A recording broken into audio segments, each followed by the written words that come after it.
Hi everyone, আসসালামু আলাইকুম। সবাই কেমন আছেন? আরও একটি নতুন ব্লগ দেখার জন্য সবাইকে ওয়েলকাম জানাচ্ছি। তো আজ সকাল উঠতে উঠতে প্রায় 9টা বেজে গেছে। খুবই শান্তিতে একটা ঘুম দিলাম। তো উঠেই দেখলাম প্রচুর বৃষ্টি হয়েছে। প্রকৃতি একদম সুন্দর, একদম শান্ত হয়ে গেছে। তো বৃষ্টি দেখলে আসলে অনেক ভালো লাগে, যে ইচ্ছে করে নিজেই ভিজতে যাই। তো আসলে ভিজা তো সম্ভব না। তো দেখেন সব দিক দিয়ে কিন্তু একদম শান্ত হয়ে গেছে প্রকৃতি। আমার ছোট্ট মেয়েও 2টা হাত বাড়িয়ে দিচ্ছে বৃষ্টিতে ভিজার জন্য। তাকে দেখে আমিও দিলাম হাত দুটো বৃষ্টিতে বাড়িয়ে। তো একটু বৃষ্টিতে ভিজালাম, হাতটা অন্তত শান্তিটা উপভোগ করলাম। বৃষ্টিতে পুরো ভিজতে না পারলেও হাতটা অন্তত ভিজিয়ে শান্তিটা পেলাম। তো যাই হোক, এটা দুপুরের খাবার খাচ্ছে সবাই। প্রায় বাজতেছে 1:30। আসলে আজকে উঠতে উঠতে একটু লেট হয়ে গেছে।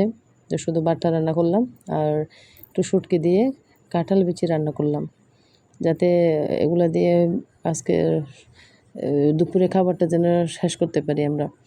তো কালকে যেহেতু কোরবানির ঈদ ছিল, কোরবানির গরুর মাংস রান্না করা ছিল, তার বেশি কিছু রান্না করতে হয় নাই আমার। এগুলো দিয়ে কিন্তু দুপুরেরটা আমরা সেরে ফেলেছি। তো যাই হোক, আমি আসলে ভিডিওতে বলি নাই যে আমার কয়টা বাচ্চা, কী বাচ্চা। তো ভিডিওতে বলতেছি আমার আসলে 4টা বেবি। 4টা বেবি মানে আমার 4টায় মেয়ে সন্তান। আলহামদুলিল্লাহ, সবাই মাশাআল্লাহ বলবেন। আল্লাহ আমাকে 4টা মেয়ে দিছে, এটাতে আমি অনেক অনেক খুশি, অনেক সন্তুষ্ট যে সুস্থ সবল আছে আমার বাচ্চারা। জ্ঞান বুদ্ধি দিয়ে আল্লাহ আমাকে সব কিছু দিয়েই আমার বাচ্চাগুলোকে দিছে, এতেই খুশি। তো অনেকেই আশেপাশের প্রতিবেশী আছে, রিলেটিভ আছে, অনেকেই বলে যে 4টা মেয়ে ও বংশতে মানে ছেলে নেই। আসলে তাদেরকে তো আমি কিছু বলে ওদের মুখ বন্ধ করতে পারবো না। সেটা দোয়া করি আল্লাহ তাদের হেদায়েত দান করুক, যে ছেলে মেয়ে সবই তো আল্লাহর দান। ছেলে যিনি দিছেন আল্লাহ তিনি। যদি বলতাম মেয়ে দিছে এক আল্লাহ, ছেলে দিছে অন্য আল্লাহ, নাউজুবিল্লাহ, যদি সেরকম কিছু হতো তাহলে বলা যেত। এক আল্লাহ যদি সব কিছু দিয়ে দেন, তাহলে ওনারা বলে কাকে বলে এগুলা? তো কিছু তো বলি না, তারপরও এখন শুনতে শুনতে আসলে এগুলো আমার নিজেরই এখন আর খারাপ লাগার কিছু কাজ করে না।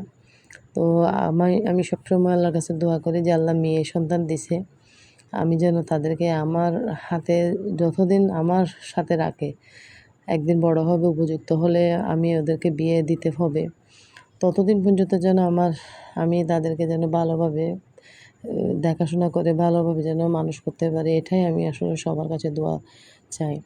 তো যেটাই বলুক, আমি আমার মেয়েদেরকে নিয়েই, আমার হাজব্যান্ডকে নিয়েই আলহামদুলিল্লাহ আমি ভালো আছি। তো আমার হাজব্যান্ড একজন ভালো মানুষ, আমি বলবো যে ফ্রেশ মনের একটা মানুষ, যার মনে আসলে কোনো ইয়ে নেই, যে সন্তানদের ছেলে মেয়ে এগুলো ওনার কাছে কোনো ম্যাটার করে না।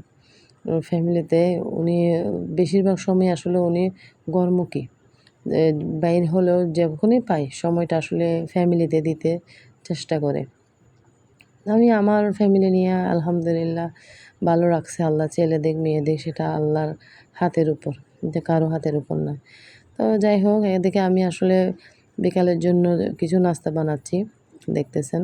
আসলে আমাদের গ্রামের যে কাছে কোনো দোকানপাট নেই, সেরকম সুযোগ সুবিধা নেই যে কিছু নাস্তা এনে খাবো সন্ধ্যার টাইমে বা বিকালের টাইমে।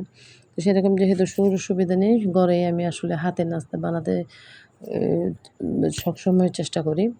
তো বাচ্চাদেরও সবসময় আমি হাতের বানানো খাবার খাওয়াতে আসলে স্বাচ্ছন্দ্য বোধ করি। বাইরের খাবার যদিও আনলে, তাও নিজে যদি কোনো সময় না পারি সেরকম আনি, খাই। তো আসলে নাস্তাগুলো খেতে অনেক ভালো লাগছে, অনেক খেতে মজা হয়েছে। এই যে আমার পিচ্চিটা দেখেন কীরকম করতেছে ভিডিওতে। তো সবাই দোয়া করবেন। আজকের ব্লগটা এতটুকুই। আল্লাহ হাফেজ, আসসালামু আলাইকুম।